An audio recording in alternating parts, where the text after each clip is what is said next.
بھارت میں مقیم اسکوائش نژاد ولیم ڈار لیمبیل اس وقت بر صغیر کی تاریخ پر سب سے بڑی زندہ اتھارٹی ہے۔ ان کی کتاب دی لاسٹ مغل، بہادر شاہ ظفر کی زندگی اور ان کے خلاف مقدمہ، جنگ آزادی اور ان کی اسیری کے 100 سال خفیہ راز کھول دیے۔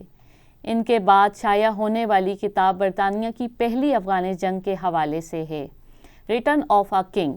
امریکہ، روس، یورپ اور دنیا بھر کے ہر اس ملک کے متنبہ کیا گیا ہے کہ افغانستان پر جو کوئی بھی حملہ آور ہوتا ہے وہ پھنس جاتا ہے، کیونکہ افغانستان میں لشکر کا لشکر سے سامنے کم ہوتا ہے، زیادہ لڑائی چھاپہ مار ہوتی ہے جس میں لشکر کو نقصان زیادہ ہوتا ہے، اور چھاپہ ماروں کا کم۔ یہ کتاب اس لیے یاد آتی ہے کہ آج کل پاک افغان کشیدگی زوروں پر ہے، اور ایسا لگ رہا ہے کہ ہم نہ چاہتے ہوئے بھی اس کی مجبوری کی جنگ کی طرف بڑھ رہے ہیں۔ افغان کھلاڑیوں کا پاکستانی کرکٹ ٹیم سے نفرت کا رویہ اور افغانی شائقین کا پاکستانیوں سے جھگڑا انہی تضادات کا مظہر تھا۔ ابھی چند روز پہلے پاکستان کی سنجیدہ شہریوں میکسویل کی طرف سے افغان کرکٹ ٹیم کی پٹائی پر پذیرائی اس بات کا ثبوت ہے کہ ہمارے ملک کی اکثریت افغان حکومت اور ان کے شہریوں کے رویوں سے تنگ آ کر ان کے خلاف ہو چکی ہے۔ اسی لیے نفسیاتی طور پر میکسویل پاکستان کا ہیرو ٹھہرا۔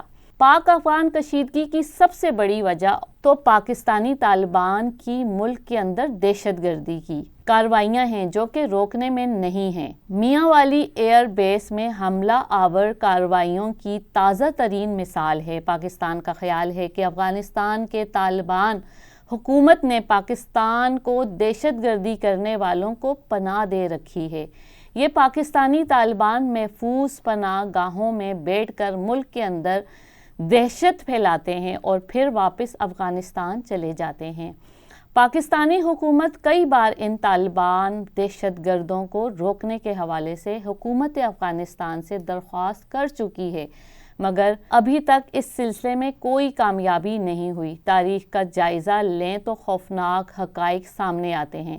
پاکستان کے سب سے مشہور تاریخ دان پروفیسر دانی نے روزنامہ جنگ میں شائع ہونے والے میرے ساتھ ایک انٹرویو میں یہ تھیوریٹی پیش کی تھی کہ حملہ آور ہمیشہ شمال کی طرف سے آتے ہیں اور انہوں نے وہاں سے آ کر پنجاب اور پورے ہندوستان کو فتح کیا ہے۔ گویا افغانستان کے اندر مداخلت ایک نیا شماری محاذ کھولنے کے مترادف ہوگا۔ ہم بھارت کے ساتھ پہلے ہی مشرقی محاذ پر 4 جنگیں لڑ چکے ہیں، ایسے میں ایک نئی جنگ کی متحمل ہو سکے گی یا نہیں۔ ساتھ ہی ساتھ ایک بالکل متضاد تھیوری بھی گردش میں ہے، اور وہ کچھ یوں ہے کہ مہاراجہ رنجیت سنگھ کے زمانے میں اس کے جرنیل بری سنگھ نلوا نے کابل تک کو تاراج کر دیا تھا۔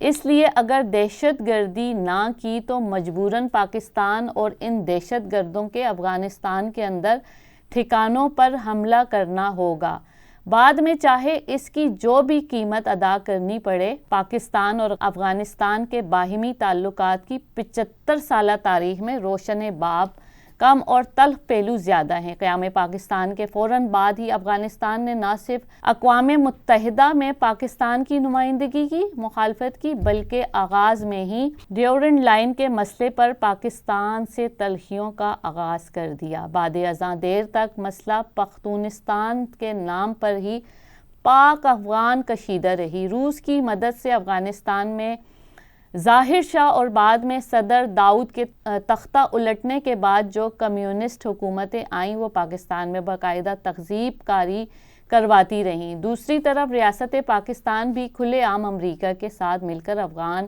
مجاہدین کی مدد کرتے رہے، اور یوں وہاں کے افغان حکومتوں کا پاکستان سے کھلی دشمنی والا تعلق استوار ہو گیا۔ توقع تو یہ تھی کہ کمیونسٹ دور ختم ہونے یا حامد کرزئی اور اشرف غنی جیسے بھارت نوازیوں نے طالبان پاکستان کے حامی بنے۔ اس وجہ سے پاکستانی ریاست اور اس کے اداروں نے دنیا بھر کو ناراض کر کے بھی خفیہ طور پر افغان طالبان کی حمایت جاری رکھی۔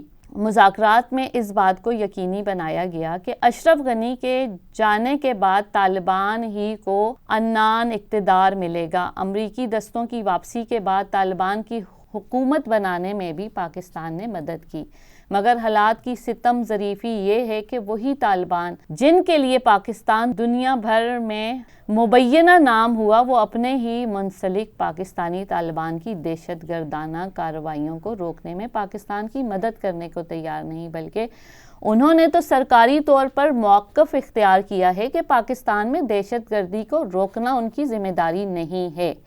حالانکہ حکومت پاکستان اور اس بات کے واضح ثبوت ہیں کہ پاکستانی طالبان کو افغانی طالبان اور ان کے حکومت کی مکمل سرپرستی حاصل ہے۔ آخر میں ہم جائزہ لیں، اگر ہم مجبوراً جنگ یا افغانستان کے اندر آپریشن کی طرف دھکیلے گئے تو اس کا نتیجہ کیا ہوگا؟ پہلی بات تو یہ ہے کہ آج کے دور میں جنگیں اور معیشت باہمی متضاد ہے۔ جنگ ہمیشہ معیشت کو لے کر بیٹھتی ہے۔ پاکستان کے عروج و زوال پر نظر رکھنے والا اکثر معیشت دان متفق ہے کہ پاکستان کا معاشی زوال 1965 کی جنگ کے بعد شروع ہوا۔ اس بات کو مد نظر رکھنا ضروری ہے کہ کھلی جنگ سے ہر صورت بچا جائے۔ سفارتی، معاشی اور دوسرے ذرائع سے طالبان حکومت کو مجبور کیا جائے کہ پاکستانی طالبان کو حمایت چھوڑ دے۔ اگر یہ ممکن نہ ہوا تو پھر ان طالبان کے اندر ہی پاکستان کا حامی گروپ ڈھونڈا جائے گا اور اس کی مدد کی جائے گی۔ ایک اور افغان جنگ ملک کے لیے تباہ کن ہوگی۔ وائس آف نیشن کی ویڈیوز دیکھنے کے لیے ہمارا چینل سبسکرائب کیجیے اور بیل کے آئیکن پر کلک کیجیے تاکہ آپ ہماری تمام آنے والی ویڈیوز سے باخبر رہ سکیں۔